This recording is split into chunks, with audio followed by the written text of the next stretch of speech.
9. Rescue. Ours was the first ship to leave Earth, Hoffman began, as he, Dottie and Jonathan were finishing off a dinner of freeze-dried chicken a la king. The sauce was white and sticky, as if someone had spilled glue on the plate. Jonathan picked at the cubes of rubbery meat, probably wishing he had something green to eat. But for Dottie, it was good to have real food again, and he spooned up every bit. These are almost the last of our ship's stores, Hoffman said. We've been saving them for a special occasion such as this.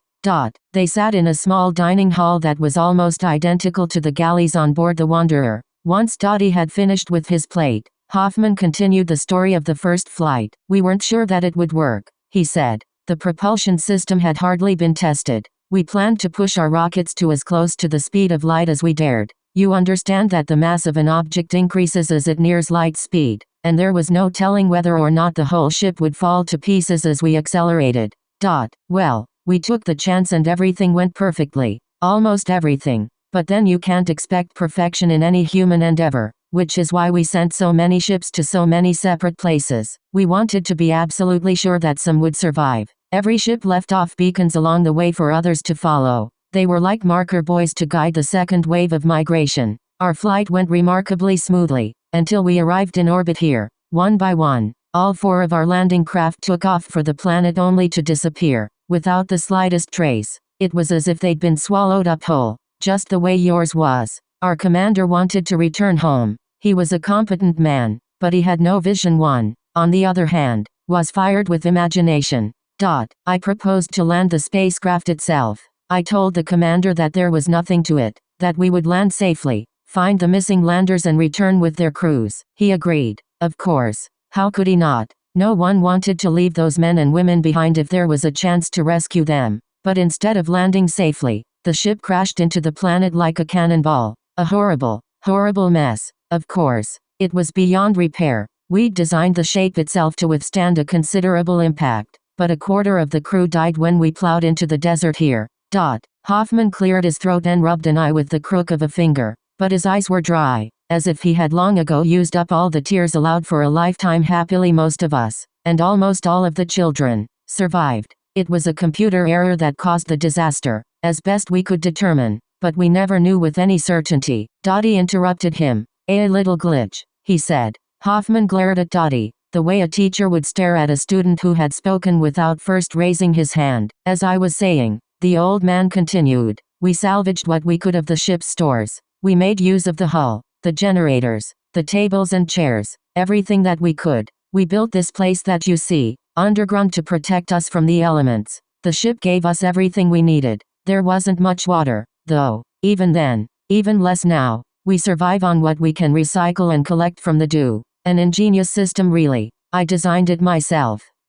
Those were very difficult days, I assure you. But we had plenty of food from our stores and seeds to grow if we managed our water very carefully. And there appeared to be no human disease organisms here, other than what we brought ourselves. So our health was surprisingly good. Surely few planets were as suited to human life as this. We lived on knowing that a second ship would eventually come if everything followed according to plan. And even if that failed, we would have established a colony here, a little outpost of Earth where humankind might survive. We had some good times. There was much music and the children acted out dramas and played their games. And we adults set about exploring the planet that was to be our home, most likely for the rest of our lives. All seemed well enough. But one day, when many of the adults were on an expedition to the sea, the Winhams came to our cave. You say you've seen them. They're more horse than man. Strange wild beasts, and all the more terrifying because they seemed at least partly human. They carried away the children. They even took away the last of our beacons,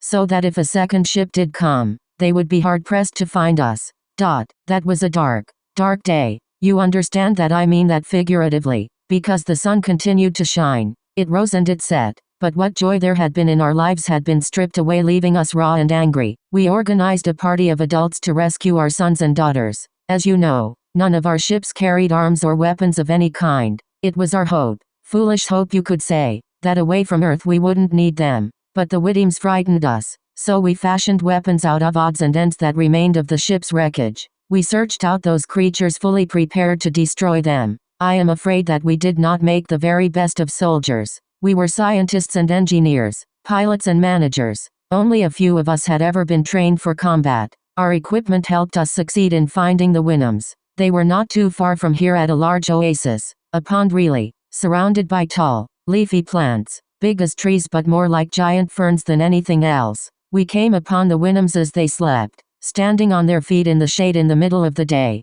Although they were larger and stronger than we were, they proved very easy to subdue. You see, they had never seen weapons before. After a few explosive rounds were fired, they stopped stampeding about and froze in their tracks. It was as if they had turned to statues, ready to be carted off to the nearest museum. It was miraculous, but our children were nowhere to be found.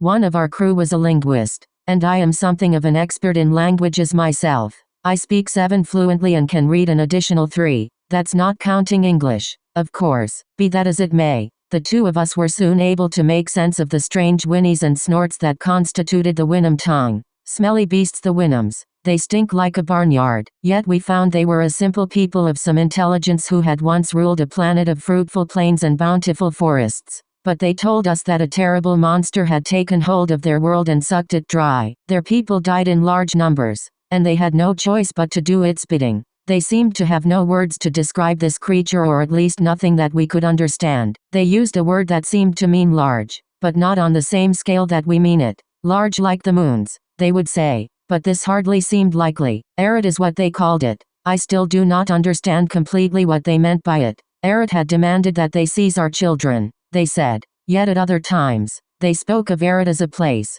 Arid was where they were instructed to take the children. We demanded that the Winhams lead us there, and they seemed happy, even eager to help.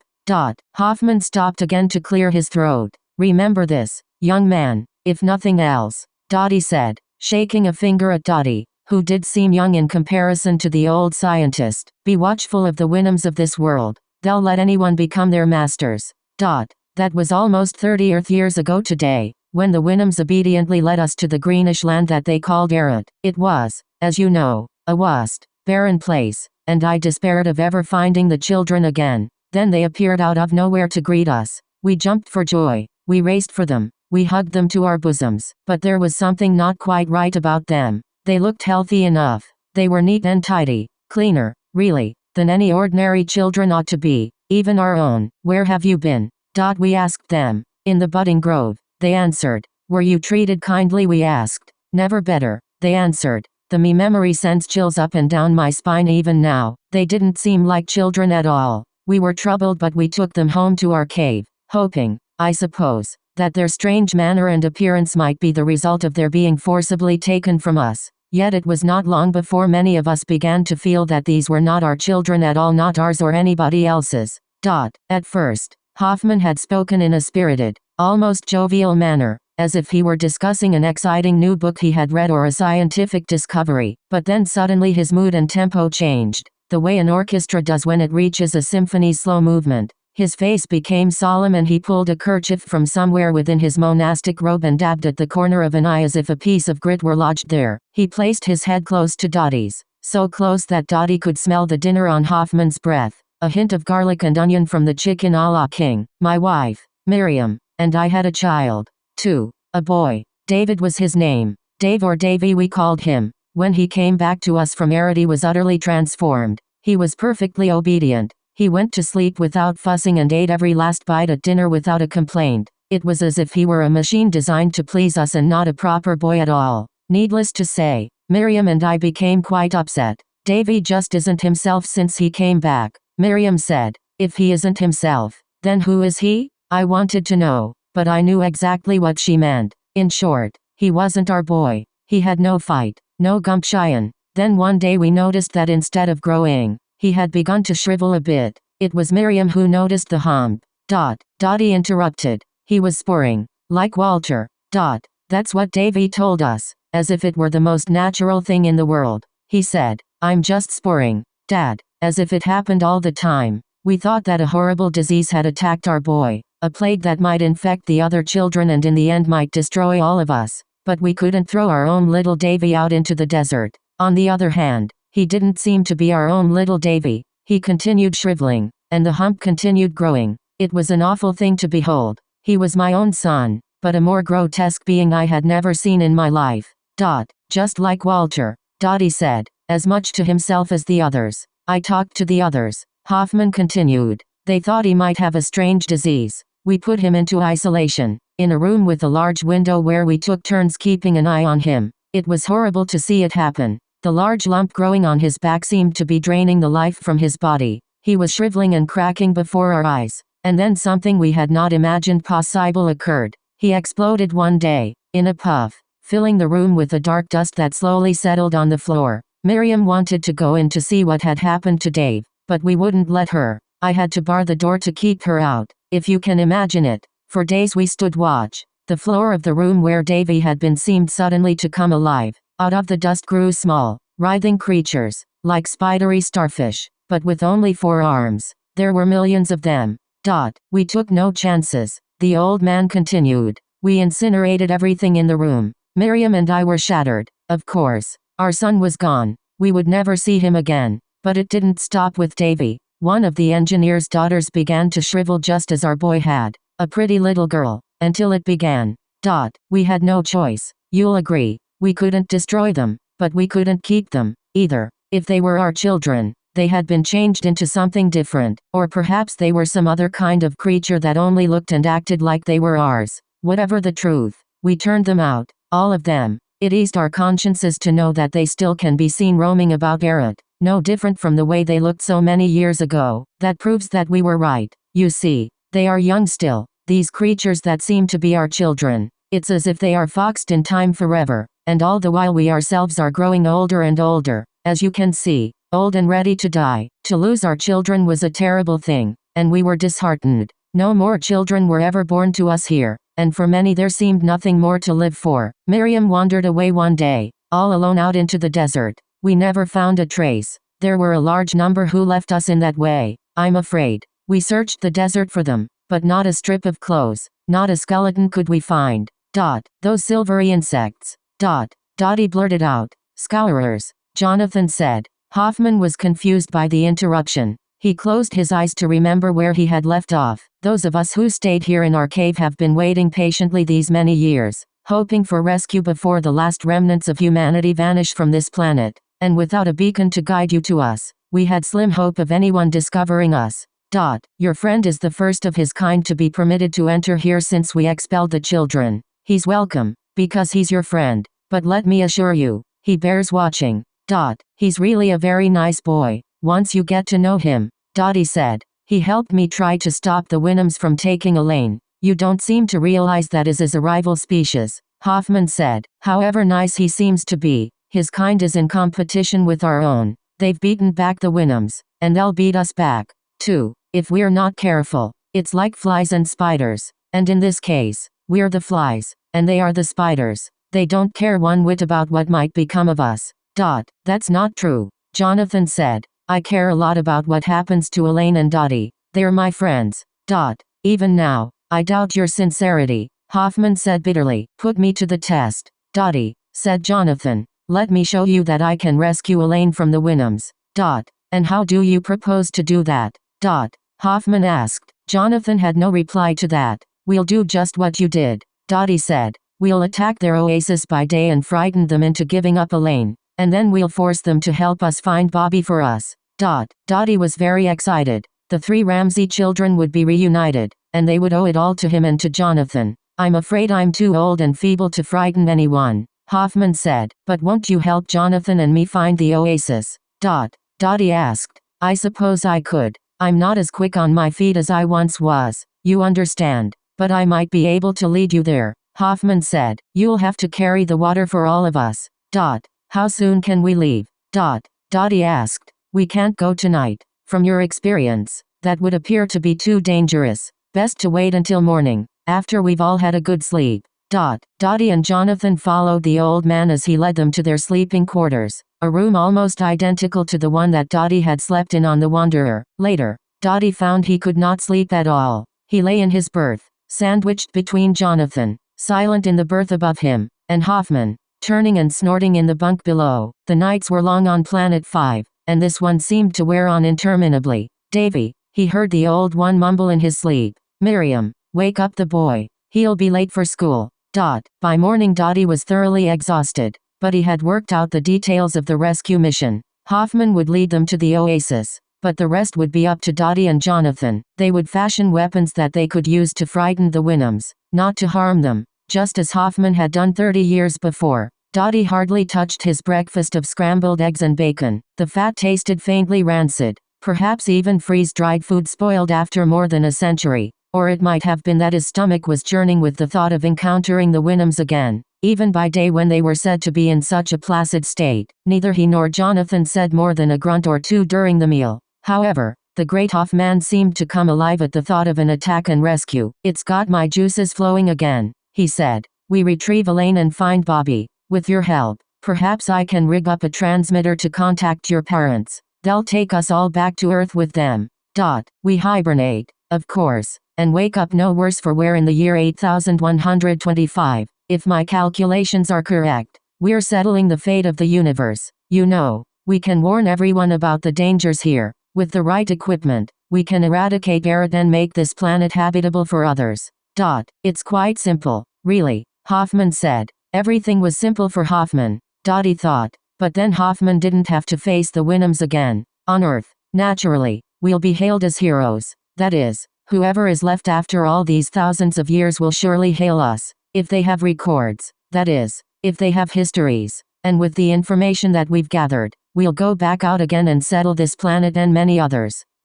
We'll take a few million people with us the next time so that we can really move in. We've got to begin now, before the sun's core collapses and a shell of hot gas encompasses the Earth.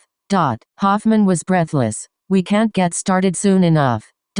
I'll be happy if we can just find my brother and sister and then get us all back to my parents," Dottie said. "But you've got to see the larger picture," Hoffman said. "I've had plenty of time to think about things. I've even thought of placing myself in hibernation for a few centuries to see what happens to our species. I want to wake up to new worlds full of vast cities of busy, healthy people. I want to see my vision fulfilled." The speech left him a little winded. Dottie had plenty of time to think, too, and he understood that in any complicated plan, many things could go wrong. There would be mistakes made, miscalculations, glitches. The fate of humankind, like the fate of the universe, could not be totally predicted. It would be better, he thought, to take one small step at a time. "Shouldn't we get ready for the Winhams?" Dottie asked, while Hoffman was still catching his breath. Quite right, Hoffman replied. With the help of the other old ones, Dottie gathered and packed the weapons and supplies they would need. The old people, many of them in their 70s and 80s, all of them older than Dottie, worked slowly and tentatively, as if fearful they would drop and break something if they moved too fast. Dottie felt he and Jonathan could do the job more quickly themselves, but he knew that this was a ritual of leave-taking and that everyone, even the most tired and enfeebled, needed to play a part. When all was ready, they walked to the giant portal, which Hoffman unlocked with great ceremony. Several of the men and women helped him pull the door all the way open. A cascade of sand swept over their feet. The brilliant light was briefly blinding. "Do not despair that I am leaving you," Hoffman said. "You must wait patiently and pray for our success." The old ones helped strap packs on the backs of the three adventurers. Hoffman's was by far the lightest of the three, filled mostly with loaves of bread made of a coarse, synthetic flour. Two women presented Jonathan and Dottie with huge water jugs supported by slings to carry them into the desert. "Take our water," said one of the women, "that you may return to us again." And then one by one, the assembled old ones hugged the travelers. There were no tears, but no smiles either, only a determined, mournful silence. "We're off to save the universe for humankind," Hoffman said. "Whatever the cost to us might be." He stood tall and straight, and did his best to show no sign of concern that he might never see his friends again. But when the old ones closed the large, round door, Dottie did not feel heroic. Already, early in the day, the desert air was scalding. In the distance, Dottie could see mirages, the illusion of pools of water, shimmering in the sun. They walked slowly and steadily, pausing often to sip from their water jugs. "There's no sense saving it," Dottie said, remembering the advice his father used to give him on backpacking trips. "What we don't drink we have to carry." Finally Hoffman led them up to the crest of an enormous dune, hundreds of feet high. There below them, in a valley between two dunes, was the unlikely site of a lush oasis, a patch of cool green surrounded by hot, red sand. "Are the Winhams down there?" Dottie whispered. "Look carefully and you'll see a few of them, sleeping on their feet by the edge of the oasis." They were standing stock still under giant ferns. How many are there? Dottie asked. 30 years ago, there might have been 10,000 here, but climatic changes have reduced their numbers, Hoffman said. I'd say there are no more than 2,000. 2,000. Dottie asked. I'm being generous. Of course, Hoffman said. Theirs is a dying race. The two of us are supposed to scare 2,000 of them. It was your idea, said the older man. I would have advised against it. By Jupiter, if I were younger, I'd go with you, Hoffman said. But things being what they are, you youngsters will have to handle it without me. Let's go, Jonathan, Dottie said. Elaine may be down there. We need to find her.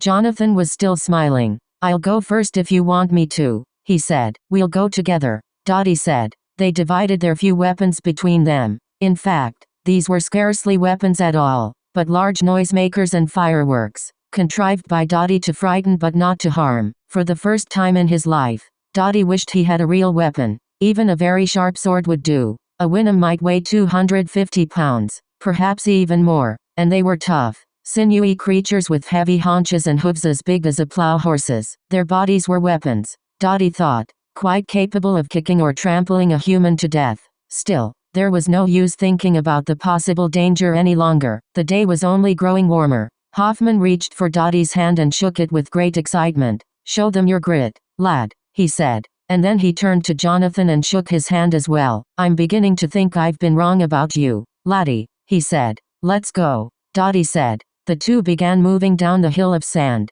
first walking, then racing. Dottie let out a bellow, an ape-like roar that would have made a gorilla blanch and tremble. They ran and slid and sometimes stumbled down, yelling all the way, but the oasis answered them only with an unnatural calm and quiet. They passed a few Wynnums who appeared to be asleep on their feet just as Hoffman had said. They did not seem to notice Jonathan and Dottie, who yelled and rattled their weapons as they swept by. Into the ferny trees the two of them ran, through arches of branch and leaf, into a cool shade that deepened as they neared the pool at the center of the oasis. They had seen a dozen Wynnums, no more, all seemingly frozen into place. They fired their weapons, with bangs and an outpouring of smoke as great as from any blunderbuss. But there was no general stampede. The few Wynnums had slipped quietly away and, except for Dottie and Jonathan, there was no sign of life left in the oasis. It was as if the Wynnums knew they were coming and had a secret battle plan of their own. Looking for somebody. Dottie. The voice came from the green fronds that hung over them, and then a creature dropped down beside them. Bobby.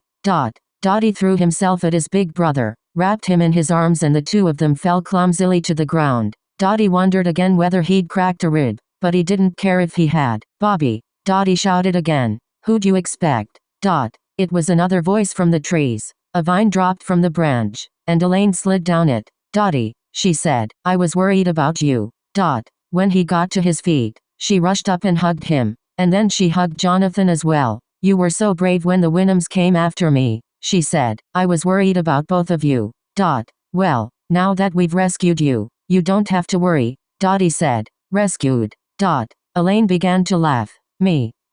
From the Wynnums. Dottie said. Just then, the ground under their feet began to shake. The air filled with the sounds of cattle on the run and then their smell. Wild-eyed, the awakened Wynnums galloped toward them, but instead of trampling them directly, the beasts made a wide circle about them and then stopped. They were quiet except for their puffing and snorting. Don't worry, Dottie said, ready to fire off one of the explosive tubes he was carrying. We'll frighten them off. We won't let them hurt you. Those big, furry puppies. Elaine laughed again. They wouldn't have hurt me for anything, or anybody else who's a friend of Bobby's. They'll do whatever I ask, Bobby said. He's become a kind of king around here, Elaine explained. He sent them out looking for us, you know, but they got confused when they found 3 of us instead of 2. She lowered her voice. The Wynnums are not very bright, she said, but they're kind and generous. And now we're all together again. Don't you want to introduce me to your friend? Bobby asked. You must be Jonathan, he said as he shook the boy's hand. You know, you look an awful lot like the guys who chased after me when I got out of the lander. If I hadn't been able to outrun them, I don't know what would have happened. It might have been awful, Elaine said, but this one's our friend. Now all we have to do is find a way to get back to the spaceship, Dottie said. I was just getting to like it down here. Bobby said. Mom and Dad must be worried sick. Elaine reminded him. Yeah, Bobby said. But even if we wanted to, how do we let them know where to find us? Dottie will think of something. Elaine said. I know a way to get back to your spaceship. Jonathan said. You do? Said Dottie. We just have to find the landing craft. But it's been swallowed up and lost forever. Swallowed up, but not lost forever, Jonathan said. I'll help you find it. Does that mean going back to those tunnels? Elaine asked. I'm afraid it does, Jonathan said, but I don't think the others will catch us. But what if they do? Elaine said. What'll happen to us if they do? You'll be copied, Jonathan said.